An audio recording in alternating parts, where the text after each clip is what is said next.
বাদন দিয়ে হাসি খুশি এদিকে আইতাছে। হাসি খুশি তো থাকবো, মন খারাপ থাকবো? মন খারাপ তো থাকবো তোমার আর তোমার বোন শেফালি। সাইজা গুজা সুন্দর করে মিষ্টি নিয়ে আমাদের বাড়ির দিকে আইতাছে। সব সময় দেখো শামসুন নাহার বেশি বুঝে, এখন তুমি বেশি বুঝতেছো কেন? তোমার বোনের লাইফ থাকা বাগায় দিয়া সে আরেকটা বিয়ে করতে যাইতাছে। ঠিক আছে আহুক।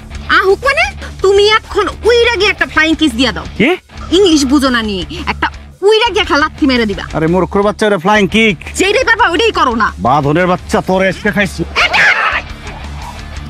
মরে গেল নাকি? এ বাঁধন বম ধরছে, আর দুইটা দাও নাকে। মরে গেল নি? সবাই কইছে আমার নাকি বাচ্চা হইতো না।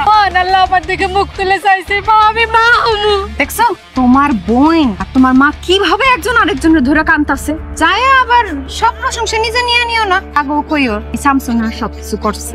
আম্মা যা হওয়ার হয়েছে, আর কান্দাকাটি করো না। তবে আমিও এমনি এমনি ছাইরা দিয়ে আসি নাই, মানে আমি কিছুই করি নাই, আমার বৌমার জন্য সব হয়েছে আজকে। ঠিক টাইমে আমার কথাটা বলছে, আমি গিয়ে এমন লাথি মারছি বুক বরাবর।